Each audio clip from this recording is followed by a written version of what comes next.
All right, everyone, welcome. Good evening. We'll put the chat up there. Anybody tuning in, you could drop a comment in the chat while we wait a couple of minutes here to go live on all the different platforms and give everybody a chance to jump on. All right, some people tuning in now. Hello, good evening. All right, everyone.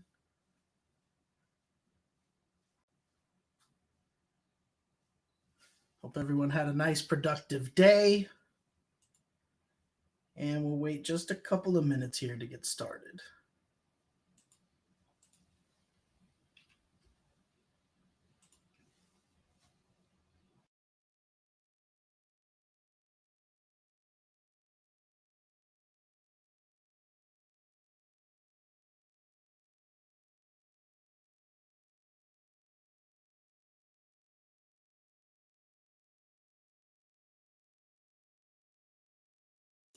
All right, everybody tuning in. We're just waiting a couple of minutes here. Feel free to drop a comment in the chat. Let us know you're tuning in, and we'll get started here shortly.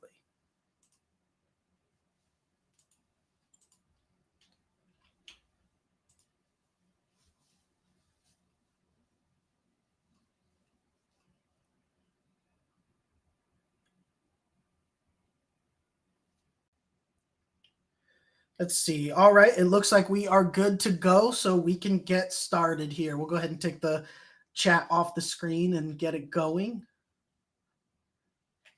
So, welcome everyone. My name is Kyle Hershey. I am the COO of the Mortgage Calculator, joined here by our president, Nick Hershey, and our sales manager, Jose Gonzalez. This is going to be another episode of our loan officer training series.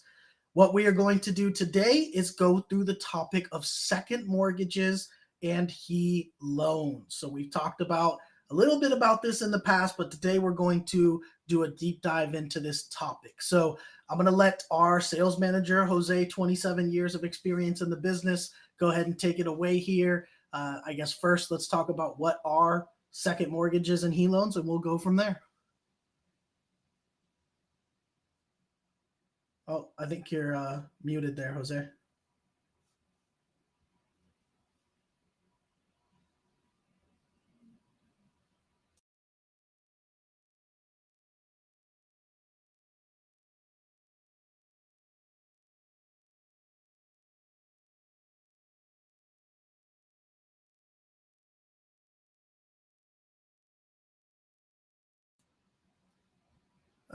You're still muted, Jose.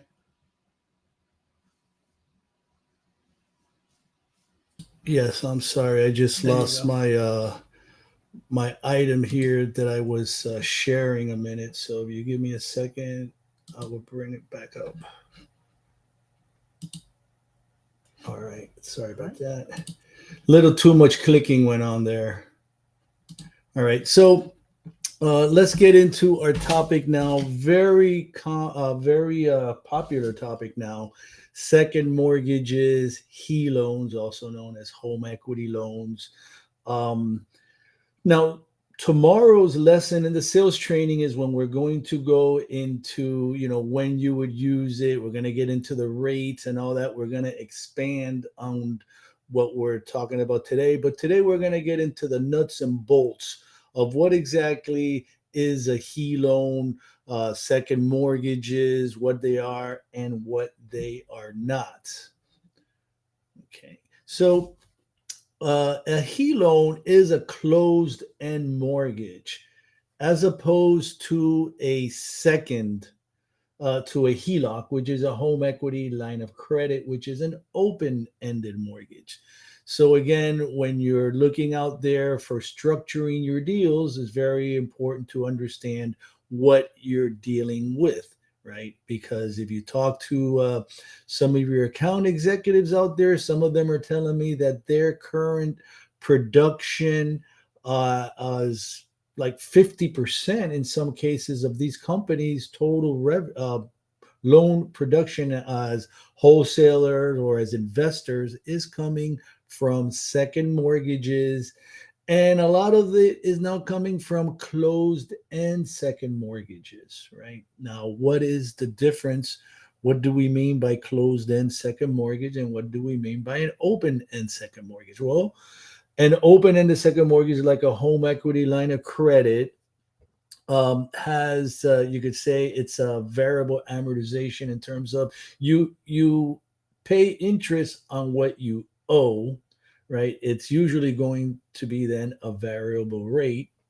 It's hard to plan with that. So a he loan, a closed-end second mortgage, is like a regular first mortgage, except it's in second position, right? So it is closed-end, meaning it has a set amortization, right? And it's going to follow a set amortization table.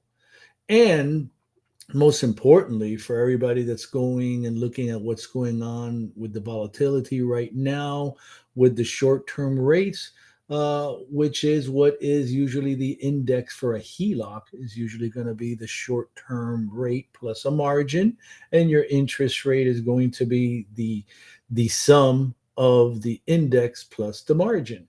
So right now, a lot of these HELOCs are at 11%, 11 and a half, 12, depending on the loan to value and the loan usage that you're doing. So you can definitely see that the HE loan closed end second mortgage is going to have a lower rate. We're having rates on these like 9%, even, which is, when you consider first mortgages for some of these programs that we're doing here are, close to 9%. And now here we are on a second mortgage that's at 9%. So that's obviously why it's garnering such attention. So the HE loan can be standalone. Now, standalone in only in first position, or standalone in second position. It does not have to be a combo loan. You do not have to. Now, obviously, it's a second mortgage, right? But you can do it in first position. But I don't see the reasoning you would do that, because typically the reason you're doing the second mortgage is because you do not want to touch that low interest rate first. That maybe it's either at a really low rate, or maybe it's been there for 10 or 12 or 14 years.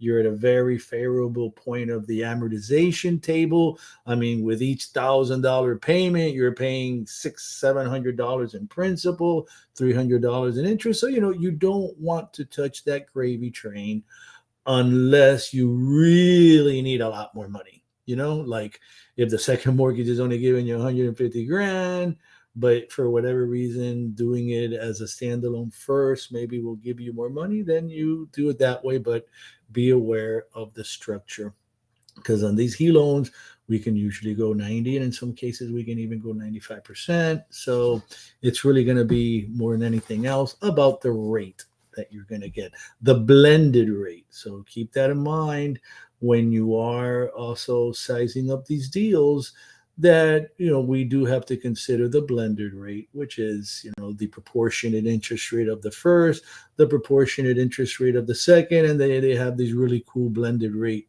calculators that will let you know, once you pop in the amount, what your actual blended real-time interest rate is.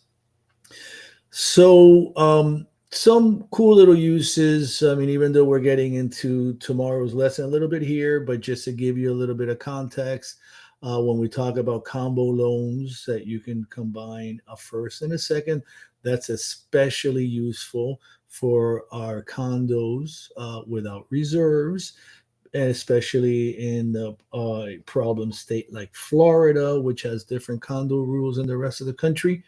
Condo without reserve, max is 75% LTV. You combine that with a second mortgage, and you can go up to 90% CLTV and come in with only 10% down on a primary or second home, right? And also in the standalone, the second will always subordinate to the first, so no need to refinance a low rate first. For those of you who may not have been aware of that, that's the big benefit here of doing the second, when you don't want to touch that first. But you just have to make sure now, you have to make sure that the first will subordinate, because, I mean, in most cases they do.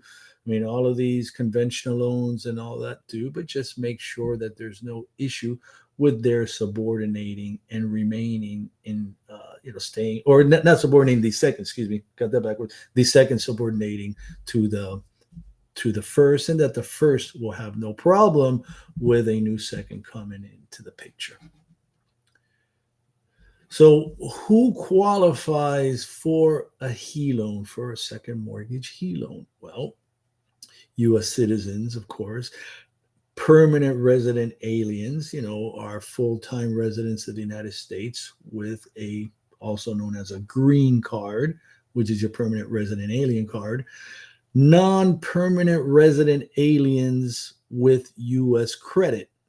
So what is a non-permanent resident alien? We get that question a lot. It seems to be a confusion sometimes between a non-permanent resident alien and, let's say, a foreign national, right? A non-permanent resident alien is somebody working here legally in the United States with an employment authorization card, so that they're allowed to, legally work here, and they will be filing income taxes here.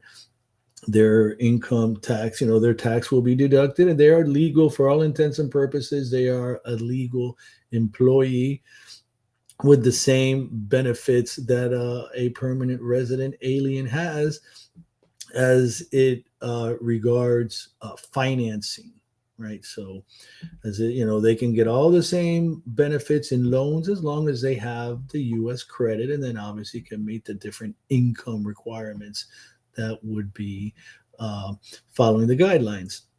Now, real important to note here, non-occupant co-borrowers not allowed. Be on the lookout for that. Now, scour the guidelines. We do have many options, but in all the ones that I have looked at, non-occupant co-borrowers are not allowed. And here's the big one, especially for us, that we like to deal with all of these investors that like to have all of these entities and stuff, right? Well, entity vesting is not allowed. That means no LLC vesting. That means no corporate vesting, neither S Corp nor C Corp. That means no limited partnerships either. So investment properties are allowed, as you will see shortly, but please do not confuse that with entity vesting, right? So you can follow up to see if they allow it after the closing, but if they don't allow it in the closing, I think that's not something that they're going to allow you to get into. So be aware and let your borrowers know that they could risk a due on sale clause if they do any unauthorized deed changes on any of their loans. So what are some of the credit and asset requirements here? Now, mind you, we have multiple HELOAN options. This is not just one source that I'm giving you different credit and asset requirements. So this is something where I'm giving you options so that you're aware what's out there, but these are not all necessarily for the same option. These are just different highlights that I'm showing here. And if it's something that's universal, I will let you know. So we're looking at credit scores as low as 640. Okay, that doesn't mean that, again, what I just said, that every single option is going to be 640, but we do have options as low as 640, which happens to have good. That particular option that goes as low as 640 has the rates as low as 9.25 on the HELOAN, but not at a 640 credit score, of course. This particular option that only asks for 640 also only requires one trade line reporting for 12 months but that one trade line needs to have activity in the last 6 months. Now, they do require FICO scores. If you only have 2, they're going to use the lower of the 2. If you have 3, they're going to use a middle score. But then this is the least restrictive trade line requirement of all the options that we have, and 640 is the lowest credit score as well. So keep in mind, some do require 3 trade lines with at least 3 trade lines in the last 12 months with activity, and if they don't have 3, if they only have 2, they have to have activity in the last 12 months, but be 24 months seasoning. Now, talking about seasoning, how ironic, seasoning on title, very important, because this is a cash out, basically what you're doing here, right? They call it a home equity loan, a HELOAN, because it sounds cool. You're tapping into your home's equity, but we would normally call that, if it's a first mortgage, a cash out refi. And cash outs are usually going to have seasoning requirements on title. And in this case, all of the ones that I have looked at require at least 6 months seasoning to use the appraised value.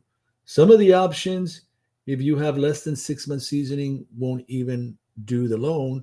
Others will require, if it's less than 6 months seasoning, will require the value to be used at the last transfer, right? So let's add the one too about listed for sale, Jose. We just ran into that one. Well, that's on the next page. That's on the next page. All right. But yeah, we're going to be talking about that. That would be under the ineligible property types. I'm on the you're skipping a slide. So we've been okay. Seasoning 6 months. Remember, so that's the magic number here, 6 months. But be on the lookout that when you are sizing up your deal, it could be less than 6 months means no deal, or less than 6 months could mean they're going to use the last value at the last transfer. So if they just bought it 3 months ago for $280,000, that's the value they're going to use, unless you have at least 6 months seasoning. Asset verification is usually not a requirement on these, because if it is a combo loan, the guidelines for asset verification are going to defer to the first mortgage, as do most of the requirements in these things. But the HELOAN itself will not have any asset verification, so no need to be worrying about bank statements to be uploaded for asset verification purposes. Now, 48 months seasoning on credit events. Yes, it's second position. There's a lot more risk involved there, so they're going to make sure that you're good for it. Credit events, we're talking foreclosures, short sales, stuff like that, right? BKs, I think it's a little bit more, but this is we're talking about on everything other than BK. Now, here's another really important one that can catch you off guard.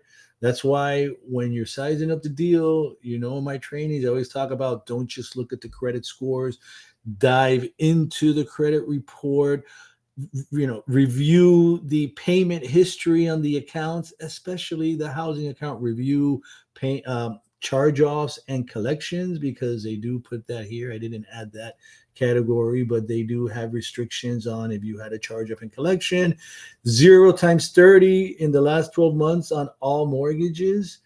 Also be on the lookout. Some allow you, and this happens to be the one that also only requires a 640 credit score, only requires the use of the Experian 8, version 8. So that's really good to know here, because if your borrower has 3 scores, right, but the Experian one, is better than the others, you're in luck, because that's the only one that this particular, one of the options that we have, the one that has a 640 requirement, only requires the Experian version 8, not the tri-merge. So be aware of that. That could really save your deal. So now this is referring to what Nick was talking about here, is eligible and ineligible properties, right? So obviously single families are acceptable. PUD. Now, what is a PUD? A PUD is a planned urban development that is like, for example, a house, a single family detached, or it could be an attached home, single family, which are also referred to as townhomes. Typically, townhomes or single family homes that are an association, HOAs, will be PUDs. There's an HOA fee on those. Warrantable condos, meaning condos that conform to Fannie Mae's condo requirements. So you got to really be aware of what we're talking about there. We're talking about stuff like reserve requirements, maximum delinquencies in an association, maximum percentage of renters compared to owners in association, litigation, you know, reserves, budget reserves. These are all things that you have to look at that makes a condo warrantable. If it's not warrantable, you're out of gas. 2 to 4 units. Now, the 2 to 4 unit is not for all of our options, but we do have an option that does allow, well, we have multiple options that allow 2 units, but we do have a couple options that allow up to 4 units. Amazing for our non-owner occupied and owner occupied properties. This is something that has been coming along more, and this is for the HELOANs, not for the HELOCs. You see, so another benefit to the HELOANs as opposed to HELOC, because you got to see the HELOC being a variable rate and all those components actually makes it a higher risk loan for the investor that's lending out the money. That's why the rate's a little higher, and that's why they tighten up the screws on property types. But on the HELOAN, a little bit more forgiving here. Modular homes. Now, keep in mind, a modular home is not a manufactured home, even though they sound like they could be the same thing, because a modular home is basically a home that is, parts of it are pre-built at a factory, and then those individual components that could be, pre-wired, pre-plumbing, pre-everything, with slots where everything just connects together at site. So they may bring the individual panels and then build it on the site, and it could look like a perfectly normal home, whatever that may be, right? But it's not going to be like a super unique property. That's the issue. Where you have issues with modular homes is when they are too unique, like a dome or some other kind of weird looking home that, if they have to foreclose on it, they may have a real tough time moving it because it was a very specific and particular taste. But that's not a modular home. Modular homes are acceptable.